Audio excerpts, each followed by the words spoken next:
ഈ വാർത്താ ദിനത്തിലെ സമഗ്ര വാർത്തകളുമായി വാർത്താ മഴ ആരംഭിക്കുകയാണ്. എല്ലാ പ്രേക്ഷകർക്കും സ്വാഗതം. ഞാൻ അസിത സഹീർ. ഞാൻ അനു മോഹനൻ. മൂർഖൻ പാമ്പിനെ പിടികൂടി ചാക്കിലേക്ക് ആക്കുന്നതിനിടയിൽ RRT വാച്ചർക്ക് മൂർഖന്റെ കടിയേറ്റു എന്നുള്ളൊരു വാർത്ത വരുന്നുണ്ട്. നിലമ്പൂർ വനം RRTയിലെ വാച്ചർ MS സന്തോഷിനാണ് കടിയേറ്റത്. കാലിക്കറ്റ് യൂണിവേഴ്സിറ്റി പരിസരത്തു നിന്നും മൂർഖനെ പിടികൂടിയ ശേഷം RRT ഓഫീസിലേക്ക് കൊണ്ടുവരാൻ ശ്രമിക്കുന്നതിനിടയിലാണ് കടിയേറ്റത്. നിഖിൽ പ്രമേഷ് മലപ്പുറത്ത് നിന്ന് ചേരുകയാണ്. നിഖിൽ, സാധാരണ നിലയിൽ പാമ്പിനെ പിടികൂടി മാറ്റുന്നതിനിടയിൽ ചില സുരക്ഷാ മുന്നൊരുക്കങ്ങൾക്ക് സ്വീകരിക്കാറുണ്ട്. ഇവിടെ എന്താണ് സംഭവിച്ചത്? അനൂപിന്ന് വൈകിട്ട് 6:30 കൂടിയാണ് ഈ സംഭവം ഉണ്ടാകുന്നത്. കോഴിക്കോട് കാലിക്കറ്റ് യൂണിവേഴ്സിറ്റി പരിസരത്താണ് ഇത്തരത്തിലൊരു മൂർഖൻ പാമ്പിനെ കണ്ടു എന്ന വിവരം ലഭിച്ചതിനെ തുടർന്ന് നിലമ്പൂർ RRTയിലെ വാച്ചറായ MS സന്തോഷ് ഇവിടേക്ക് എത്തുന്നത്. ഇദ്ദേഹം ഈ പാമ്പിനെ പിടികൂടി ചാക്കിലേക്ക് ആക്കുന്നതിനിടയിലാണ് ഇദ്ദേഹത്തിന് മൂർഖന്റെ കടിയേൽക്കുന്ന സാഹചര്യം ഉണ്ടായത്. സാധാരണഗതിയിൽ എല്ലാ തരത്തിലുള്ള സുരക്ഷാ മുൻകരുതലുകളും സ്വീകരിച്ചുകൊണ്ടാണ് വാച്ചർമാർ പാമ്പിനെ പിടിക്കാറ്. ഇതിനെ ഈ ചാക്കിലേക്ക് മാറ്റുന്നതിനിടെ പൊടുന്നനെ ഈ മൂർഖന്റെ കടിയേൽക്കുകയായിരുന്നു. എന്തായാലും ഉടനെ തന്നെ ഇദ്ദേഹത്തെ കോഴിക്കോട് മെഡിക്കൽ കോളേജ് ആശുപത്രിയിലേക്ക് മാറ്റിയിരിക്കുകയാണ്. ഇദ്ദേഹം നിലമ്പൂരിലെ വനം RRT സംഘത്തിലെ ജീവനക്കാരനാണ്. അസിതാനു. ശരി, നിഖിൽ പ്രമേശാണ് വിവരങ്ങൾ നൽകിയത്. മുഖ്യമന്ത്രി കസേരയിലാര്?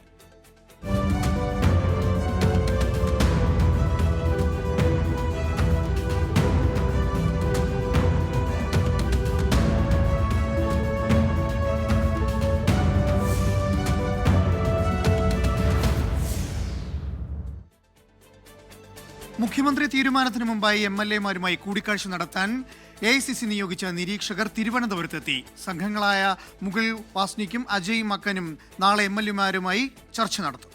ഒരാഴ്ചയ്ക്കകം മുഖ്യമന്ത്രിയെ തീരുമാനിക്കാനാണ് നേതൃത്വത്തിന്റെ നീക്കം. കേരളത്തിലെ കാര്യം ചർച്ച ചെയ്യാനല്ല താൻ ദില്ലിക്ക് പോയതെന്ന് മടങ്ങിയെത്തിയ രമേശ് ചെന്നിത്തല പ്രതികരിച്ചു.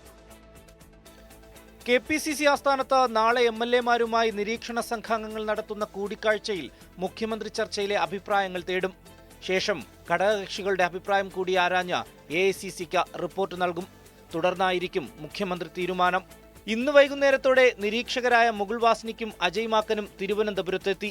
Kharge ji sent both of us here, and tomorrow is the CLP meeting, and we'll attend the CLP meeting. We are here to attend the CLP meeting, so nothing else, nothing more to say. Thank you. KC Venugopal, VD Satheesan, Ramesh Chennithala തുടങ്ങി 3 നേതാക്കൾക്കായും ചരടുവലികൾ ശക്തമായിരിക്കെ തീരുമാനമെടുക്കുന്നത് ഹൈക്കമാൻഡിന് കഠിനമാണ്. ചർച്ചകൾ ചൂടേറുന്നതിനിടെ ഡൽഹിയിലെത്തി നേതാക്കളെ കണ്ട രമേശ് ചെന്നിത്തല തിരുവനന്തപുരത്ത് മടങ്ങിയെത്തി. കേരളത്തിലെ കാര്യങ്ങൾ ഇപ്പോൾ observers ഇവിടെ വന്നിട്ടുണ്ട്. അവരെ എല്ലാ MLA-മാരുമായിട്ടും നേതാക്കന്മാരുമായിട്ട് സംസാരിച്ച് അവരുടെ റിപ്പോർട്ട് ഹൈക്കമാൻഡിന് കൊടുക്കും. അതനുസരിച്ച് ഹൈക്കമാൻഡിന് തീരുമാനമെടുക്കും. അതാണ് കോൺഗ്രസിലെ രീതി. ആ രീതിയിലുള്ള കാര്യങ്ങൾ നടക്കും. 3 പേർക്കും പരസ്യ പിന്തുണയുമായി നേതാക്കൾ രംഗത്തെത്തി കഴിഞ്ഞു. വരും ദിവസങ്ങളിലെ തീരുമാനങ്ങൾ കോൺഗ്രസിനെ സംബന്ധിച്ച നിർണായകമാണ്. 24 തിരുവനന്തപുരം.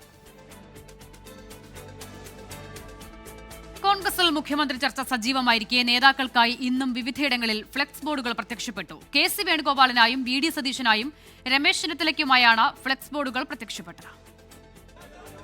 കോൺഗ്രസിൽ മുഖ്യമന്ത്രി ചർച്ച തുടരുന്നതിനിടെയാണ് വിവിധയിടങ്ങളിൽ ഫ്ലെക്സ് ബോർഡുകൾ പ്രത്യക്ഷപ്പെട്ടത്. എറണാകുളം പെരുമ്പാവൂരിലും തൃക്കാക്കരയിലും കോട്ടയത്തും പാലായിലും ആലപ്പുഴയിലും KC വേണുഗോപാലിനായി ഫ്ലക്സുകൾ ഉയർന്നു. തൃക്കാക്കര വള്ളത്തോൾ ജംഗ്ഷനിലും KCക്കായി ഫ്ലക്സുകൾ സ്ഥാപിച്ചു. VD സതീശനും രമേശ് ചെന്നിത്തലയും രാഹുൽ ഗാന്ധിയും പ്രിയങ്ക ഗാന്ധിയും ഫ്ലക്സിൽ ഇടം പിടിച്ചിട്ടുണ്ട്. കോട്ടയത്ത് DCC ഓഫീസിന് സമീപത്തും നഗരത്തിലും പാലായിലും സമാനമായ രീതിയിൽ KCക്കായി ഫ്ലക്സുകൾ പ്രത്യക്ഷപ്പെട്ടിട്ടുണ്ട്. ആലപ്പുഴ നഗരത്തിൽ ജനറൽ ഹോസ്പിറ്റൽ ജംഗ്ഷനിലാണ് ദ റിയൽ ലീഡർ എന്ന് ബോർഡ് വെച്ചത്. വയനാട് മേപ്പാടി പള്ളിക്കവലയിലെ കോൺഗ്രസ് എന്ന പേരിലാണ് VD സതീശനായി ഫ്ലക്സ് ബോർഡ് സ്ഥാപിച്ചത്. VD സതീശന്റെ കൂറ്റൻ ഫ്ലക്സ് ബോർഡുമായി കോഴിക്കോട് തൊട്ടിൽപ്പാലത്ത് UDF ആഹ്ലാദ പ്രകടനം നടത്തി. പട നയിച്ചവൻ നാട് നയിക്കും, നിലപാടുകളുടെ രാജകുമാരൻ തുടങ്ങിയവയാണ് ഫ്ലെക്സ് ബോർഡിലെ വിശേഷണം. കണ്ണൂർ പയ്യന്നൂർ വെള്ളൂരിൽ നിയുക്ത MLA V കുഞ്ഞികൃഷ്ണന്റെ വാർഡിലും മട്ടന്നൂരിലും VD സതീശനെ അനുകൂലിച്ച് ഫ്ലക്സ് പ്രത്യക്ഷപ്പെട്ടു. പട നയിച്ചവൻ നയിക്കട്ടെ എന്നാണ് ഫ്ലക്സിലെ വാചകങ്ങൾ. പത്തനംതിട്ടയിലും പെരുമ്പാവൂരിലും കോഴിക്കോടും കൊല്ലം ചിന്നക്കടയിലും രമേശ് ചെന്നിത്തലയെ അനുകൂലിച്ചും ഫ്ലക്സ് പ്രത്യക്ഷപ്പെട്ടു. കേരളത്തെ നയിക്കാൻ രമേശ് ചെന്നിത്തല എന്നാണ് തലവാചകം. പ്രവർത്തകരുടെ മനസ്സറിയുന്ന നേതാവ് കേരളം നയിക്കട്ടെ എന്ന തലക്കെട്ടോടെയാണ് ചിന്നക്കടയിൽ യൂത്ത് കോൺഗ്രസ് ഫ്ലക്സ് ബോർഡ് സ്ഥാപിച്ചത്. കേരളത്തിന്റെ സ്പന്ദനമറിയുന്നവൻ കേരളം നയിക്കട്ടെ എന്ന തലക്കെട്ടോടെ പത്തനംതിട്ട DCC ഓഫീസിന് മുന്നിലും ഫ്ലക്സുകൾ പ്രത്യക്ഷപ്പെട്ടു. അതേസമയം മുഖ്യമന്ത്രിയെ തീരുമാനിക്കുന്നത് സോഷ്യൽ മീഡിയ അല്ല ഹൈക്കമാൻഡ് ആണെന്നും ഫ്ലക്സുകളല്ല മാനദണ്ഡമെന്നും രമേശ് ചെന്നിത്തല പ്രതികരിച്ചു. അത്തരം കാര്യങ്ങളൊക്കെ തീരുമാനിക്കേണ്ട ഹൈക്കമാൻഡാണെന്ന് നിങ്ങൾക്കറിയാമല്ലോ. ഇന്നിപ്പോൾ നിരീക്ഷകരായിട്ടുള്ള ശ്രീ മുകുൾ വാസ്നിക്കും അജയ് മാക്കനും ഇന്ന് അവർ കേരളത്തിലേക്ക് വരുന്നുണ്ട്. അത് കഴിഞ്ഞിട്ട് ഹൈക്കമാൻഡ് ഒരു തീരുമാനം എടുക്കും. അതിനിടെ ഡൽഹിയിലെത്തിയ രമേശ് ചെന്നിത്തലയ്ക്ക് NGO അസോസിയേഷൻ പ്രവർത്തകർ സ്വീകരണം നൽകി. വിവിധ ബ്യൂറോകൾക്കൊപ്പം ന്യൂസ് ഡെസ്ക് 24. അതുപോലെ തന്നെ വൻ വിജയത്തിന് പിന്നാലെ UDF ഘടകകക്ഷികളിലും മന്ത്രിമാർ ആരൊക്കെ എന്നതിൽ ചർച്ച സജീവമാണ്. മന്ത്രിമാരെ നിർണ്ണയിക്കുന്നതിൽ പ്രാദേശിക പ്രാതിനിധ്യം ഉറപ്പിക്കാൻ നേതൃത്വം തീരുമാനിച്ചു. ഒന്നിൽ കൂടുതൽ മന്ത്രിമാർ വേണമെന്നാണ് കേരള കോൺഗ്രസ് ജോസഫ് വിഭാഗത്തിന്റെ ആവശ്യം. 5 മന്ത്രിസ്ഥാനം നൽകുമെന്ന് മുസ്ലിം ലീഗിന് കോൺഗ്രസ് ഉറപ്പ് നൽകിയതാണ് വിവരം. പ്രാദേശിക പ്രാതിനിധ്യം ഉറപ്പിക്കാൻ മലപ്പുറത്തുനിന്ന് മന്ത്രിമാരുടെ എണ്ണം 2ആയി ചുരുക്കും. കോഴിക്കോട്, പാലക്കാട്, കാസർഗോഡ് ജില്ലകൾക്ക് പ്രാതിനിധ്യം നൽകും. പാലക്കാട് N ശംസുദ്ദീൻ, KM ഷാജിയെ മന്ത്രിയാക്കുന്നതിലൂടെ വയനാട് പ്രാതിനിധ്യം ഉറപ്പാക്കാനാകും. കോഴിക്കോടിന് പാറക്കൽ അബ്ദുള്ള, കാസർഗോഡിന് കലക്ടർ മാഹിനാജി അല്ലെങ്കിൽ AK അഷ്റഫ് എന്നിങ്ങനെയാകും പരിഗണന. പാർട്ടി നേതൃത്വം പാണക്കാട് സാദിഖ് അലി ശിഹാബ് തങ്ങളുടെ നേതൃത്വത്തിലുള്ള ഉന്നതാധികാര സമിതിയും ഉത്തരവാദിത്തപ്പെട്ട ബഹുമാന്യരായ നേതാക്കന്മാരും ഇരുന്ന് ആലോചിച്ച് എടുക്കുന്ന ഒരു തീരുമാനത്തിന്റെ ഭാഗമായിട്ടായിരിക്കും മുന്നണിയുമായി സംസാരിക്കുക, മുന്നണി നേതൃത്വമായി, കോൺഗ്രസിന്റെ നേതൃത്വമായി സംസാരിക്കുക. അതൊക്കെ അവർ തീരുമാനിക്കേണ്ട കാര്യങ്ങളാണ്. മന്ത്രിയാവുക എന്നൊക്കെ പറയുന്നത് ഏത് രാഷ്ട്രീയ പ്രവർത്തകനെ സംബന്ധിച്ചിടത്തോളം അത് ആഗ്രഹിക്കുന്നതിൽ തെറ്റൊന്നുമില്ല. പക്ഷെ എന്നെ സംബന്ധിച്ചിടത്തോളം എൻ്റെ പാർട്ടി എന്താണോ തീരുമാനിക്കുന്നത്, പാണക്കാട് തങ്ങൾ എന്താണോ തീരുമാനിക്കുന്നത്, അത് തന്നെയാണ് പ്രധാനം. ഒന്നിൽ കൂടുതൽ മന്ത്രിസ്ഥാനങ്ങൾ വേണമെന്ന അവകാശവാദവുമായി കേരള കോൺഗ്രസ് ജോസഫ് വിഭാഗം ഇന്ന് രംഗത്ത് വന്നു. ഈ തെരഞ്ഞെടുപ്പിൽ വിട്ടുവീഴ്ച ചെയ്ത ഏക party Kerala Congress party. 2 seat നമ്മൾ വിട്ടുകൊടുത്തു, 1 സീറ്റ് എക്സ്ചേഞ്ച് ചെയ്തു. വിട്ടുകൊടുത്ത 2 സീറ്റും എക്സ്ചേഞ്ച് ചെയ്ത തൃക്കരിപ്പൂരും 3 സീറ്റും ജയിച്ചു. അപ്പം തത്വത്തിൽ 10 സീറ്റ് ഉണ്ട് എന്നുള്ള ഒരു അണ്ടർസ്റ്റാൻഡിങ്ങിൽ തീർച്ചയായിട്ടും ആ ഒരു പരിഗണന ഉണ്ടാവും എന്നുള്ളതാണ് പാർട്ടിയുടെ പ്രതീക്ഷ. RSP പാർലമെന്ററി പാർട്ടി നേതാവായി ഷിബു ബേബി ജോണിനെ തെരഞ്ഞെടുത്തു. അർഹമായ പരിഗണന ലഭിക്കുമെന്ന് ഷിബു ബേബി ജോൺ. നമ്മൾ പ്രായോഗിക തലത്തിലുള്ള കാര്യങ്ങൾ മാത്രമേ ചെയ്യത്തുള്ളൂ. മറ്റേ ജനങ്ങളുടെ മുമ്പിൽ അപഹാസ്യരാകുന്ന അവകാശവാദങ്ങളൊന്നുമായി ഞങ്ങൾ പോകത്തില്ല. 102 MLA-മാർ ഐക്യജനാധിപത്യ മുന്നണിക്കുള്ളപ്പോൾ RSPക്ക് 4 MLA-മാരാണുള്ളത്. അന്നേരം അതിൻ്റെ പ്രായോഗിക തലത്തിൽ ആലോചിച്ചിട്ട് ഞാൻ പറഞ്ഞല്ലോ, ജനങ്ങളുടെ മുമ്പിൽ അപഹാസ്യരാകുന്ന അവകാശവാദങ്ങൾ പാർട്ടി മുന്നോട്ട് വെക്കില്ല. അതേസമയം മന്ത്രിസ്ഥാനം ഏറ്റെടുക്കുന്നതിൽ RMPയിൽ ആലോചിച്ച തീരുമാനമെന്ന് KK രമ പ്രതികരിച്ചു. പാർട്ടി ഉചിതമായ സമയത്ത് തീരുമാനിക്കും. ഒഫീഷ്യലായിട്ട് ഒരു ചർച്ചയും നടത്തിയിട്ടില്ല. ഇതിനിടെ PV അൻവർ പാണക്കാട് സാദിഖ് അലി ശിഹാബ് തങ്ങൾ, PK കുഞ്ഞാലിക്കുട്ടി എന്നിവരുമായി കൂടിക്കാഴ്ച നടത്തി. ബേപ്പൂരിൽ മുസ്ലിം ലീഗ് കാലുവാരി എന്നത് വ്യാജ വാർത്തയെന്ന് PV അൻവർ പറഞ്ഞു. ഈ പറയുന്ന രാമനാട്ടുകരയിലും ഫറൂഖിലൊക്കെ വോട്ടിൽ വലിയ ഇടിച്ചിലുണ്ടായിട്ടുണ്ട്. അത് ലീഡർഷിപ്പ് പരിശോധിക്കുമല്ലോ, അതെങ്ങനെയാണ് പോയെന്നില്ലേ. അതിലൊക്കെ ഇപ്പോൾ ഒരിക്കലും അത് പറയാൻ പറ്റില്ല. ലീഗ് പ്രവർത്തകരാണ് അങ്ങേയറ്റം പോരാട്ടത്തിന് എൻ്റെ ഇടതും വലതും രാപ്പകലില്ലാന്ന്. ലീഗ് വോട്ട് മറിച്ചെന്നൊന്നും നമുക്കൊരിക്കലും പറയാൻ കഴിയില്ല. 24 മലപ്പുറം. Welcome back. CPIM-ൽ നേതൃമാറ്റത്തിനായി മുറവിളി.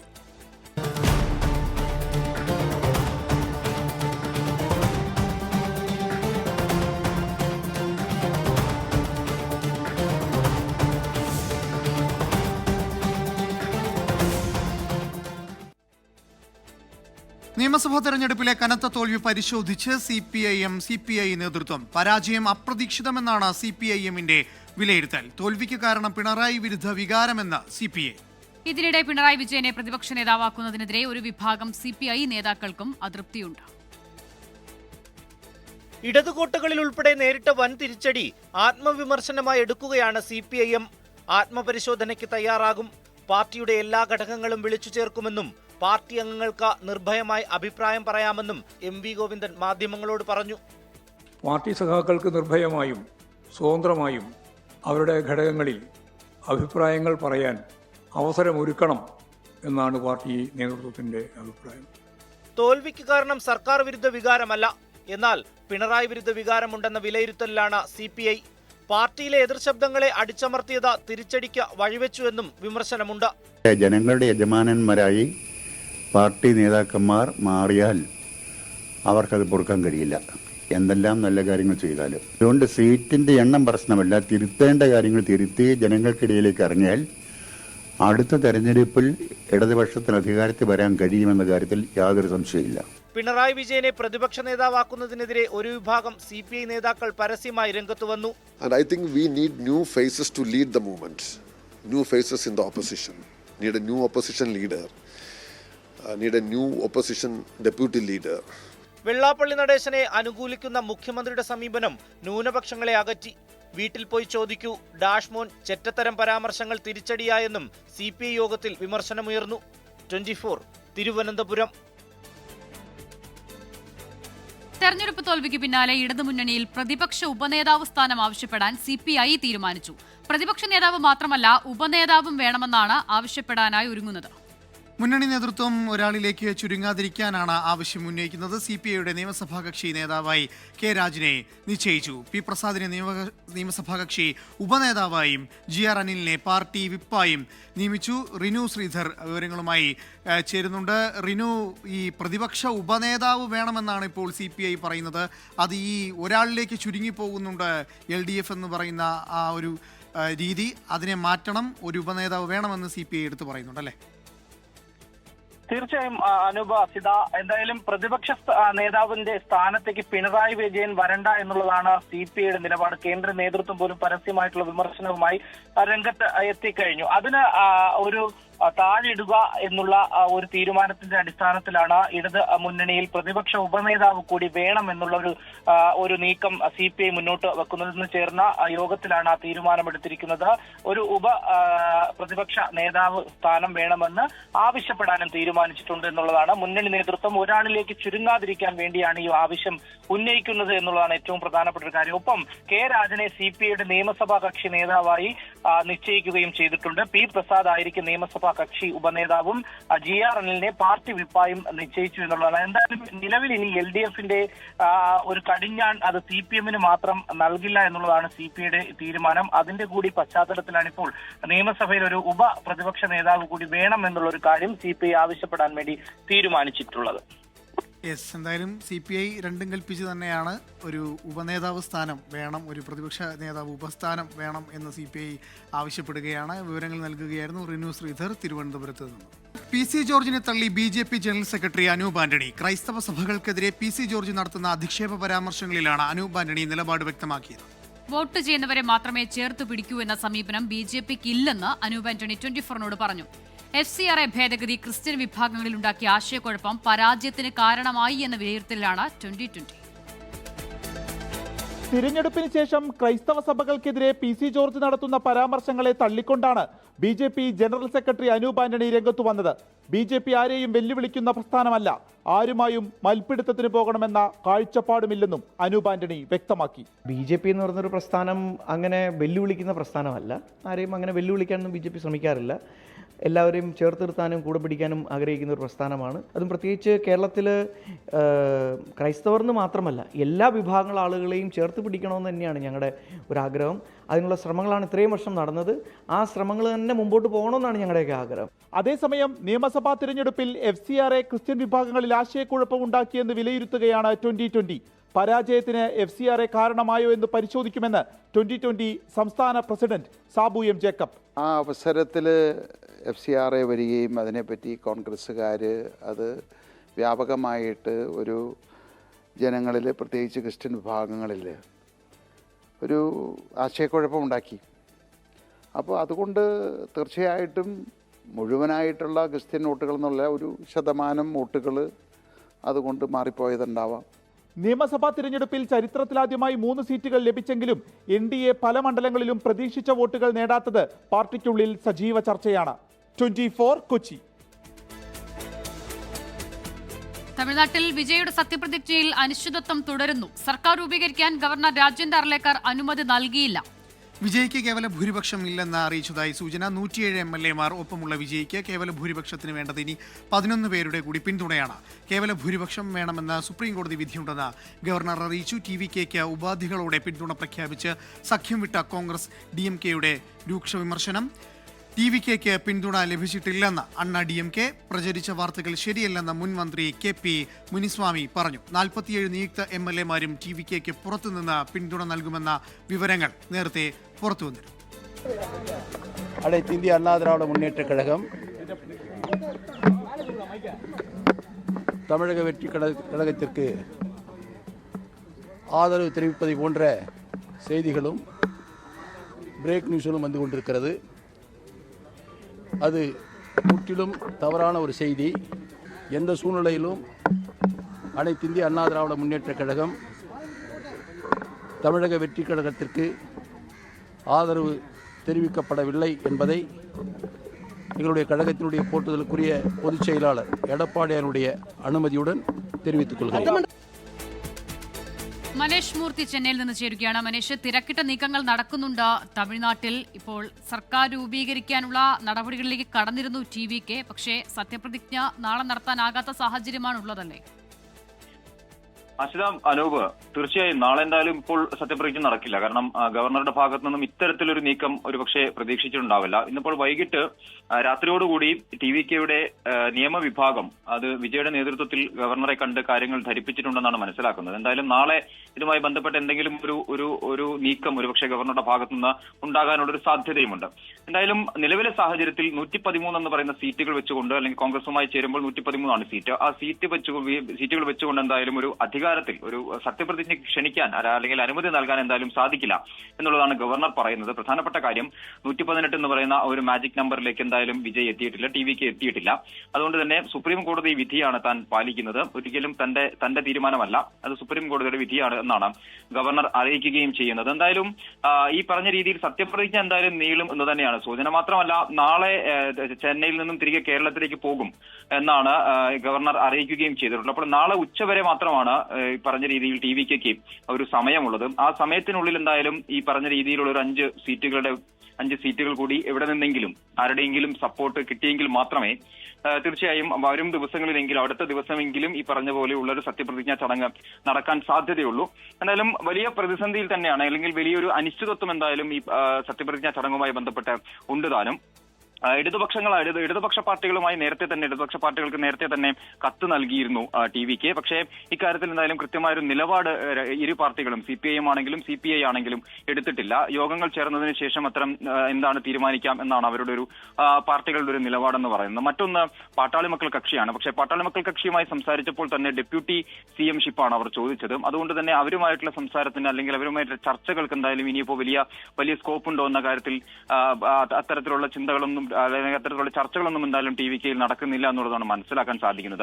അണ്ണാ DMK ഇന്ന് രാവിലെ മുതൽ പറഞ്ഞിരുന്ന ഒരു കാര്യം എന്ന് പറയുന്നത് 47 MLA-മാരുണ്ട്. 47 MLA-മാർ പുറത്തുനിന്ന് TVK പിന്തുണയ്ക്കുമെന്നുള്ളതായിരുന്നു. അത് അവരുടെ സംസ്ഥാന വക്താവായിട്ടുള്ള കോവൈ സത്യന്റെ പറഞ്ഞ കാര്യങ്ങൾ ബൈറ്റ് ഉൾപ്പെടെ നമ്മൾക്ക് ലഭിക്കുകയും ചെയ്തതാണ്. പക്ഷേ അവസാനം ഇന്നിപ്പോൾ വൈകുന്നേരം ആകുമ്പോഴേക്കും ഈ കാര്യങ്ങളിലൊക്കെ ഒരു വലിയ മാറ്റമാണ് അണ്ണാ DMK പറയുന്നത്. അതായത് അത്തരത്തിലുള്ള ചർച്ചകൾ നടന്നിട്ടില്ല, ഒരു കാരണവശാലും TVKക്ക് പിന്തുണ നൽകില്ല എന്നായിരുന്നു അല്പസമയം മുമ്പ് മുൻ മന്ത്രിയും അതുപോലെ തന്നെ അണ്ണാ DMKയുടെ ഡെപ്യൂട്ടി ജനറൽ സെക്രട്ടറിയുമായിട്ടുള്ള KP മുനിസ്വാമി പറയുകയും ചെയ്തത്. അങ്ങനെ എല്ലാ അർത്ഥത്തിലും എല്ലാ വഴികളും അടഞ്ഞ ഒരു നിലയിൽ തന്നെയാണ് TVK നിലവിലുള്ളത്. ഇനിയിപ്പോൾ എന്താണ് ചെയ്യാൻ സാധിക്കുക എന്നുള്ളത് തീർച്ചയായും ഇന്ന് രാത്രിയും നാളെയും ഒക്കെയായി TVK ചർച്ച ചെയ്യുമെന്നാണ് മനസ്സിലാക്കാൻ സാധിക്കുന്നത്. എന്തായാലും നാളെ നടക്കാനിരിക്കുന്ന ഈ സത്യപ്രതിജ്ഞാ ചടങ്ങ് ഒരു അനിശ്ചിതത്വത്തിൽ തന്നെയാണ്. അതിനി മറ്റേത് ദിവസം നടത്താൻ സാധിക്കും. 118 എന്ന് പറയുന്ന ഒരു മാജിക് നമ്പറിലേക്ക് 5 സീറ്റുകൾ കൂടി ഇനി വേണം. ആ 5 സീറ്റുകൾ എവിടെ നിന്ന് ലഭിക്കുമെന്ന വലിയ ചർച്ചയിൽ തന്നെയാണ് TVKയുടെ നേതാക്കളും വിജയ് ഉൾപ്പെടെയുള്ള ആളുകളും.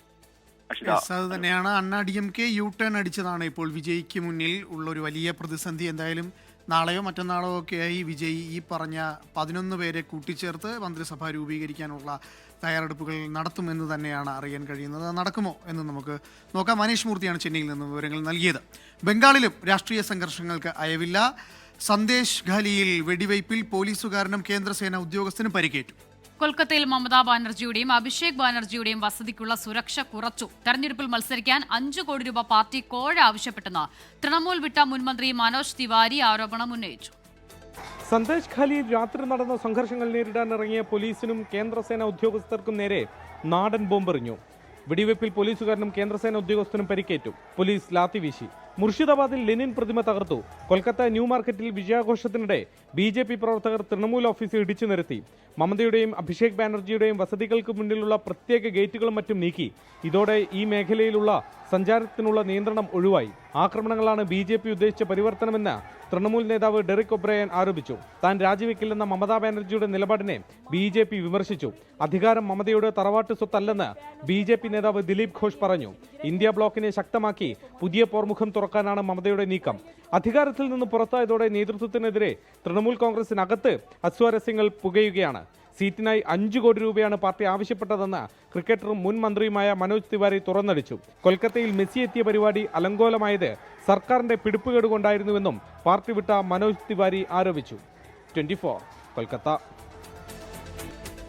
Welcome back. കണ്ണൂർ പട്ടുവത്ത് പാമ്പ് കടിയേറ്റ് ചികിത്സയിലായിരുന്ന വയോധിക മരിച്ചു. വയനാട് പാമ്പ് കടിയേറ്റ് യുവാവിന് ദാരുണാന്ത്യം. മരിച്ചത് പുതുശ്ശേരി സ്വദേശി സുനിൽ. തിരുവനന്തപുരം വിതുര താലൂക്ക് ആശുപത്രിയുടെ അത്യാഹിത വിഭാഗത്തിൽ നിന്ന് അണലിയെയും തൃശൂർ മതിലകത്ത് വീടിന്റെ അടുക്കളയിൽ നിന്ന് മൂർഖനെയും കണ്ടെത്തി. തൃശൂർ കോടാലിയിൽ പാമ്പ് കടിയേറ്റ അനോഷ് തിരികെ വീട്ടിലെത്തി.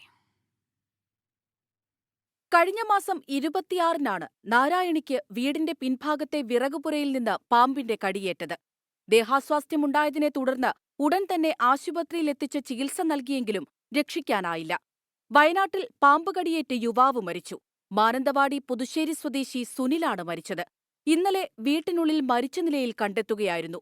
പോസ്റ്റ്മോർട്ടത്തിന് ശേഷമാണ് മരണകാരണം പാമ്പ് കടിയേറ്റുള്ളതാണ് എന്ന് സ്ഥിരീകരിക്കുന്നത്. പത്തനംതിട്ട വടശ്ശേരിക്കരയിൽ യുവതിക്ക് പാമ്പ് കടിയേറ്റു. സ്കൂട്ടറിൽ കയറിയ പാമ്പാണ് യുവതിയെ കടിച്ചത്.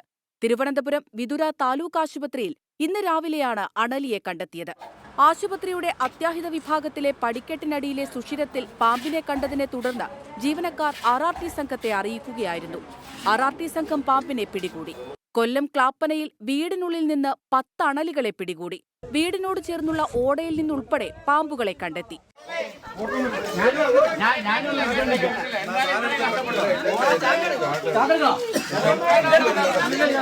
തൃശൂർ മതിലകത്ത് സിദ്ദീഖിന്റെ വീട്ടിനകത്ത് നിന്നാണ് മൂർഖൻ പാമ്പിനെ പിടികൂടിയത്. ഇന്നലെ രാത്രിയാണ് പാമ്പ് വീടിനുള്ളിൽ കയറിക്കൂടിയത്. തൃശൂരിലെ കോടാലിയിൽ പാമ്പുകടിയേറ്റ അനൂഷ് തിരികെ വീട്ടിലെത്തി.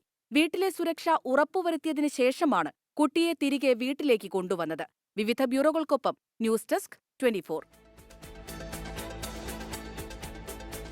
വാണിജ്യ സിലിണ്ടറുകൾക്ക് വർദ്ധിപ്പിച്ച തുക പിൻവലിക്കണമെന്നാവശ്യപ്പെട്ട് ഹോട്ടൽ ഉടമകളുടെ വിവിധ സംഘടനകൾ നടത്തിയ പണിമുടക്ക് പൂർണ്ണം. പണിമുടക്കിൽ മൂന്നാറിലേക്ക് എത്തിയ വിനോദസഞ്ചാരികൾ ഉൾപ്പെടെ വലഞ്ഞു. ഹോട്ടൽ ആൻഡ് റെസ്റ്റോറന്റ് അസോസിയേഷന്റെ നേതൃത്വത്തിൽ വിവിധ ജില്ലകളിൽ പ്രതിഷേധിച്ചു. വാണിജ്യ പാചകവാതക സിലിണ്ടറിന് ഒറ്റയടിക്ക് വർദ്ധിപ്പിച്ചത് 993 രൂപ. ഒരു സിലിണ്ടറിന്റെ വില 3000-ന് മുകളിൽ.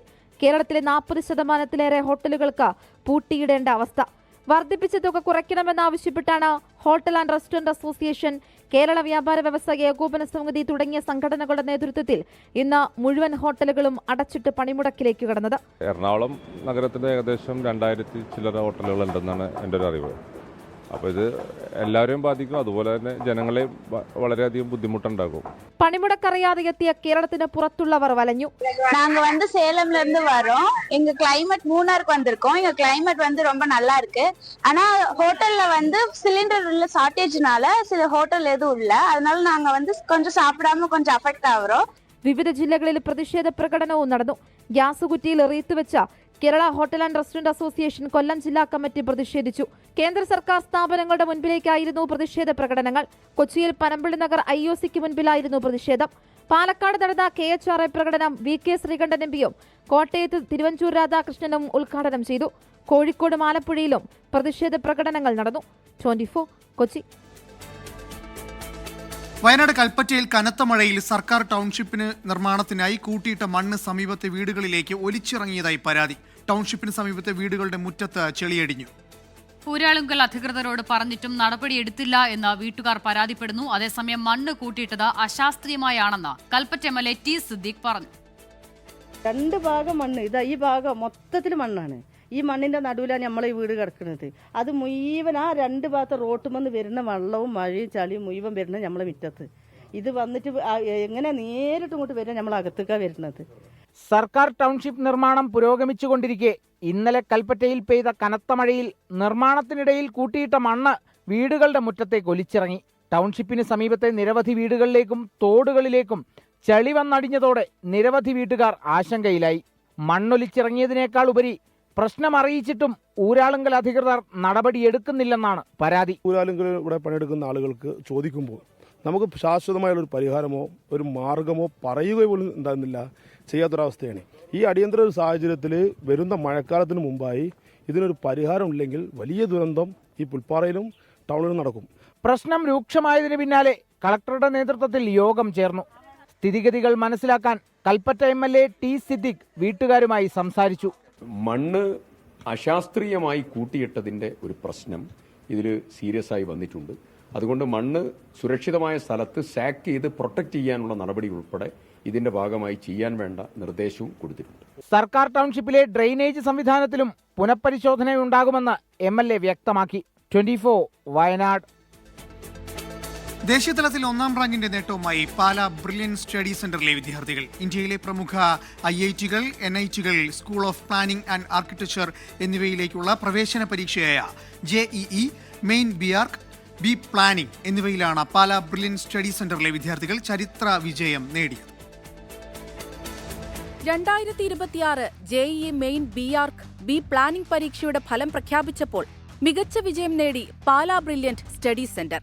ബി പ്ലാനിംഗ് വിഭാഗത്തിൽ ഗൗരീശങ്കർ V 100% സ്കോർ നേടി അഖിലേന്ത്യാ തലത്തിൽ 1ാം റാങ്ക് കരസ്ഥമാക്കി. BArchലും ബി പ്ലാനിംഗിലും മീരാകൃഷ്ണ 100% സ്കോറോടെ പെൺകുട്ടികളുടെ വിഭാഗത്തിൽ ഇന്ത്യയിൽ 1ാമതായി. BArch കാറ്റഗറി വിഭാഗത്തിൽ ആദില CN അഖിലേന്ത്യാ തലത്തിൽ 1ാം റാങ്ക് കരസ്ഥമാക്കി. BArch ബി പ്ലാനിംഗ് വിഭാഗത്തിൽ അഖിലേന്ത്യാ തലത്തിൽ ആദ്യ 10 റാങ്കിനുള്ളിൽ 5 പേരും ആദ്യ 100 റാങ്കിനുള്ളിൽ 27 പേരും ബ്രില്യന്റിൽ പരിശീലനം നേടിയവരാണ്.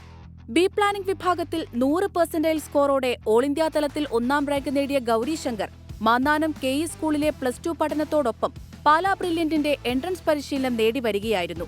2026 JEE മെയിൻ പേപ്പർ 1 പരീക്ഷയിൽ 99.8760725% സ്കോറോടെ മികച്ച വിജയം കരസ്ഥമാക്കിയിരുന്നു. BArch പെൺകുട്ടികളുടെ വിഭാഗത്തിൽ 100% സ്കോറോടെ ഇന്ത്യയിൽ 1ാമതെത്തിയ മീരാകൃഷ്ണ ബി പ്ലാനിംഗ് വിഭാഗത്തിൽ അഖിലേന്ത്യാ തലത്തിൽ 9ാം റാങ്കോടെ പെൺകുട്ടികളുടെ വിഭാഗത്തിൽ 1ാം സ്ഥാനം കരസ്ഥമാക്കി. +2 പഠനത്തിന് ശേഷം ബ്രില്യന്റിൽ BArch B planning special repeater ബാച്ചിൽ എൻട്രൻസ് പരിശീലനം നേടി വരികയാണ്. ആർക്കിടെക്ചറിലും പ്ലാനിംഗിലും അഭിരുചിയുള്ള വിദ്യാർത്ഥികൾ സ്വപ്നം കാണുന്ന ദേശീയ സ്ഥാപനങ്ങളായ NIT, school of planning and ആർക്കിടെക്ചറുകളിലും അഡ്മിഷൻ ലഭിക്കുന്നതിനുള്ള പ്രവേശന പരീക്ഷയാണിത്. ഉന്നത വിജയം കരസ്ഥമാക്കിയവരെ ബ്രില്യന്റിലെ ഡയറക്ടർമാരും അധ്യാപകരും സ്റ്റാഫ് അംഗങ്ങളും ചേർന്ന് അനുമോദിച്ചു. News desk 24. പശ്ചിമേഷ്യൻ സംഘർഷത്തിനിടെ പുതിയ അന്ത്യശാസനവുമായി ട്രംപ്. യുദ്ധം അവസാനിപ്പിക്കുന്നതിനുള്ള കരാർ ഇറാൻ അംഗീകരിക്കണമെന്നും ഇല്ലെങ്കിൽ വൻ ആക്രമണം അമേരിക്ക നടത്തുമെന്നും ട്രംപ് മുന്നറിയിപ്പ് നൽകി. ഇറാനും അമേരിക്കയും തമ്മിലുള്ള ചർച്ചകളിൽ പുരോഗതി ഉണ്ട് എന്ന റിപ്പോർട്ടുകൾക്കിടെയാണ് അന്ത്യശാസനം. അതിനിടെ UN-ൽ അമേരിക്ക അവതരിപ്പിച്ച ഹോർമുസ് പ്രമേയം തള്ളിക്കളയാൻ ആവശ്യപ്പെട്ട് ഇറാൻ രംഗത്തെത്തി. ഹോർമുസ് കടലിടുക്കിലെ പ്രതിസന്ധിക്ക് ഏക പരിഹാരം യുദ്ധത്തിന് ശാശ്വതമായ അന്ത്യം കുറിക്കുക എന്നതാണെന്നും സമുദ്ര ഉപരോധം പിൻവലിച്ച് മേഖലയിലെ കപ്പൽ ഗതാഗതം പുനഃസ്ഥാപിക്കണമെന്നും ഇറാൻ വ്യക്തമാക്കി. അതിനിടെ ആവശ്യമെങ്കിൽ ഇറാനെതിരെ പുതിയ യുദ്ധം ആരംഭിക്കാൻ തയ്യാറാണെന്ന് IDF-ഉം അറിയിച്ചു. കാസർഗോഡ് പടന്നയിലെ ശൈശവ വിവാഹത്തിൽ ബാലാവകാശ കമ്മീഷന്റെ ഇടപെടൽ. പെൺകുട്ടിയെ സുരക്ഷിത കേന്ദ്രത്തിലേക്ക് മാറ്റണമെന്ന ആവശ്യം ഉന്നയിച്ച് ബാലാവകാശ കമ്മീഷൻ സംസ്ഥാന പോലീസ് മേധാവിക്ക് കത്ത് നൽകി. ഏപ്രിൽ 13-നാണ് പടന്ന എടച്ചൈക്കൈ അഴീക്കൽ ജുമാ മസ്ജിദിൽ 16-കാരി 28-കാരൻ വിവാഹം ചെയ്തു നൽകിയത്. ഏറെ വിവാദമായ പടന്ന എടച്ചാക്കയിലെ ശൈശവ വിവാഹത്തിലാണ് ബാലാവകാശ കമ്മീഷൻ ഇടപെടലുണ്ടായത്. ശൈശവ വിവാഹത്തിന് ഇരയായ പെൺകുട്ടിയെ സുരക്ഷിത കേന്ദ്രത്തിലേക്ക് മാറ്റണമെന്ന പരാതി പരിഗണിക്കണമെന്ന് DGP-യോട് ബാലാവകാശ കമ്മീഷൻ ആവശ്യപ്പെട്ടു. പെൺകുട്ടി നിലവിൽ ശൈശവ വിവാഹം നടത്താൻ കൂട്ടുനിന്ന രക്ഷിതാക്കൾക്കൊപ്പമാണ്. ഇത് നിയമവിരുദ്ധമാണെന്ന് ചൂണ്ടിക്കാട്ടി അഭിഭാഷകനായ കുളത്തൂർ ജയ്സിംഗാണ് DGP-ക്ക് പരാതി നൽകിയത്. എത്രയും പെട്ടെന്ന് പെൺകുട്ടിയെ സർക്കാരിൻ്റെ സുരക്ഷിത കേന്ദ്രത്തിലേക്ക് മാറ്റണമെന്നാവശ്യപ്പെട്ട് ലഭിച്ച പരാതിയാണ് തുടർ നടപടികൾക്കായി സംസ്ഥാന പോലീസ് മേധാവിക്ക് അയച്ചത്. നേരത്തെ കോടതി നിർദ്ദേശപ്രകാരം പെൺകുട്ടിയുടെ ഭർത്താവ്, കുട്ടിയുടെ പിതാവ്, അഴീക്കാൽ ജുമാ മസ്ജിദ് സെക്രട്ടറി PK താജുദ്ദീൻ, വിവാഹം ചെയ്തു നൽകിയ ഖത്തീബ് റഹ്മത്തുള്ള എന്നിവർക്കെതിരെ ചന്ദേര പോലീസ് കേസെടുത്തിരുന്നു. വിവാഹ നിശ്ചയം മാത്രമാണ് നടന്നതെന്ന പ്രചാരണത്തെ തള്ളി മതപരമായ വിവാഹം തന്നെയാണ് നടന്നതെന്ന മൊഴി ഖത്തീബ് നൽകിയിരുന്നു. കേസിൽ ഇപ്പോഴും മെല്ലെ പോക്കാണെന്ന വിമർശനവും ഉയരുന്നുണ്ട്. 24 കാസർഗോഡ്. ബംഗളൂരുവിൽ ക്രൂരമർദ്ദനത്തിന് ഇരയായി മലയാളി യുവതി മരിച്ച സംഭവത്തിൽ ഡോഗ് ഷെൽട്ടർ ഹോം ഉടമ ദീപക് കൃഷ്ണയ്ക്കെതിരെയുള്ള തിരച്ചിൽ പോലീസ് തുടരുകയാണ്. മരിച്ച വാടാനപ്പള്ളി സ്വദേശിയായ 47-കാരിയുടെ മൃതദേഹം തൃശൂർ മെഡിക്കൽ കോളേജിൽ പോസ്റ്റ്മോർട്ടത്തിന് ശേഷം ബന്ധുക്കൾക്ക് വിട്ടു നൽകും.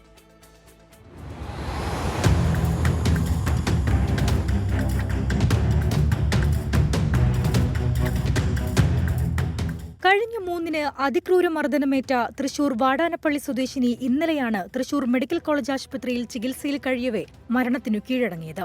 സംഭവം നടന്നത് ബംഗളൂരുവിലായതിനാൽ കേരളത്തിൽ രജിസ്റ്റർ ചെയ്ത എഫ്ഐആർ കർണാടക പോലീസിനു കൈമാറി. മൃതദേഹം തൃശൂർ മെഡിക്കൽ കോളേജ് മോർച്ചറിയിലേക്ക് മാറ്റിയിട്ടുണ്ട്. ഇൻക്വസ്റ്റ് പോസ്റ്റ്മോർട്ടം കഴിഞ്ഞിട്ട് ബോഡി വിട്ടുവരുന്നാണ് പറഞ്ഞിട്ടുള്ളത്. കേസ് കർണാടകയിലേക്ക് കൈമാറുന്നാണ് പറഞ്ഞത്. പ്രതിയെ പിടിക്കുന്നൊക്കെയാണ് അവർ പറയുന്നത്. മൊഴി എടുത്തിട്ടില്ല, എന്ത് മൊഴി എടുക്കുമെന്നാണ് പറഞ്ഞിട്ടുള്ളത്.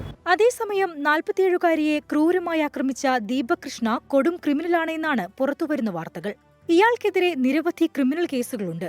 ഇതിൽ വിദേശത്തുള്ള ഒരു ഡോക്ടറെ ആക്രമിച്ച് കൊല്ലാൻ ശ്രമിച്ചതും ലഹരിമരുന്നു കടത്ത് കേസും ഉൾപ്പെടും. ഇയാൾക്കായുള്ള തിരച്ചിൽ പോലീസ് ഊർജിതമാക്കിയിട്ടുണ്ട്. 24 തൃശൂർ. LDF സർക്കാരിൽ കിഫ്ബി മുൻ സിഇഒ KM എബ്രഹാം സൂപ്പർ മുഖ്യമന്ത്രി ചമഞ്ഞെന്ന് B. അശോക് IAS 200 കോടിയുടെ നികുതി പണം തുടർഭരണം നേടാനായി ചെലവഴിച്ചു. അന്വേഷണം നടന്നാൽ KM എബ്രഹാം കുടുങ്ങുമെന്നും B. അശോക് 24-നോട് പറഞ്ഞു. ശ്രീ പിണറായി വിജയൻ ഗവൺമെന്റിന്റെ ഈ തെരഞ്ഞെടുപ്പിലെ തിരസ്കാരത്തിന്റെ ഒരു 50% ഉത്തരവാദിത്വം ശ്രീ എബ്രഹാം സ്വീകരിച്ച നയങ്ങളും നടപടികളും ജനങ്ങൾ റിജക്റ്റ് ചെയ്തതുകൊണ്ടാണ്. അദ്ദേഹമാണ് 200 കോടിയിൽ പരം രൂപ പൊതു ഖജനാവിൽ നിന്നും ഞാൻ പറയും അനധികൃതമായിട്ട് എടുത്തുകൊണ്ടുപോയി ശ്രീ പിണറായി വിജയനെ മൂന്നാമതും അധികാരത്തിലേറ്റാനുള്ള വൻകിട ക്യാമ്പയിൻ ഇവിടെ അഴിച്ചുവിട്ടത്. മുഖ്യമന്ത്രിക്കും മീതെയായിരുന്നു പല കാര്യങ്ങളിലും. മന്ത്രിയുടെ റാങ്കോടുകൂടി ബാക്കി എല്ലാ മന്ത്രിമാരെയും ഓവർഷൂട്ട് ചെയ്ത് ഔട്ട് റാങ്ക് ചെയ്ത് ശ്രീ പിണറായി വിജയന് നേരിട്ട് ഫയൽ കൊടുക്കുകയും ക്യാബിനറ്റ് തീരുമാനങ്ങൾ എടുപ്പിക്കുകയും ചെയ്തുകൊണ്ടിരുന്ന ശ്രീ എബ്രഹാം റിസൾട്ട് വന്ന നിമിഷം തന്നെ രാജിവെക്കേണ്ടതായിരുന്നു. ഇല്ല, KM എബ്രഹാം എന്തെങ്കിലും കുറ്റകൃത്യം ചെയ്തിട്ടുണ്ടെങ്കിൽ അത് പരിശോധിക്കപ്പെടണമെന്നാണ് പ്രധാനമായിട്ടും എൻ്റെ ഒരു ഫീലിംഗ്. KC വേണുഗോപാലിനെതിരെ ഓർത്തഡോക്സ് സഭ എന്ന തരത്തിൽ ചില മാധ്യമങ്ങളിൽ പ്രചരിക്കുന്ന വാർത്തകൾ വ്യാജമെന്ന് ഓർത്തഡോക്സ് സഭ. രാഷ്ട്രീയ പാർട്ടികളുടെ ആഭ്യന്തര കാര്യങ്ങളിൽ സഭ ഇടപെടാറില്ല. വാർത്താ സമ്മേളനത്തിൽ തന്നെ ഇക്കാര്യം രേഖപ്പെടുത്തിയിട്ടുണ്ടെന്നും തെറ്റിദ്ധാരണ സൃഷ്ടിക്കുന്നത് ശരിയല്ലെന്നും ഡോക്ടർ യുഹാനോൻ മാർ ദിയസ്കോറസ് മെത്രാപ്പൊലിത്ത പറഞ്ഞു. ശ്രീമാൻ KC വേണുഗോപാൽ കേരള മുഖ്യമന്ത്രിയാകുന്നതിന് ഓർത്തഡോക്സ് സഭ പ്രതിഷേധം രേഖപ്പെടുത്തി എന്ന ഒരു വാർത്ത മാധ്യമങ്ങളിലൂടെ വന്നതായി ശ്രദ്ധയിൽപ്പെട്ടു. തെറ്റായ ഒരു ധാരണയാണ് അങ്ങനെ ചില മാധ്യമങ്ങൾ പ്രചരിപ്പിച്ചത് എന്ന് പറഞ്ഞു കൊള്ളട്ടെ. മുഖ്യമന്ത്രിമാരെ തെരഞ്ഞെടുക്കുന്നത് അതാത് ജയിച്ച പാർട്ടിയുടെ സംവിധാനത്തിനുള്ളിലാണ്. അതിനകത്ത് സഭകളോ സമുദായങ്ങളോ ഒന്നും ഇടപെടാറില്ല, ഇടപെടേണ്ട കാര്യവുമില്ല. ആര് മുഖ്യമന്ത്രിയായാലും സഭയ്ക്ക് അതിൽ ബുദ്ധിമുട്ടുമില്ല. ഞാൻ നൽകിയ വാർത്ത അതിൻ്റെ ആദ്യം മുതൽ അവസാനം വരെ കേട്ട് കഴിഞ്ഞാൽ മാധ്യമങ്ങളിലൂടെ ഓർത്തഡോക്സ് സഭ അനിഷ്ടം പ്രകടിപ്പിച്ചു എന്ന് പറയുന്ന വാർത്ത തെറ്റായിരുന്നു എന്നത് വ്യക്തമാകും. ഈ റിപ്പോർട്ടോടെ വാർത്താമഴ പൂർത്തിയാകുന്നു. ഗുഡ്.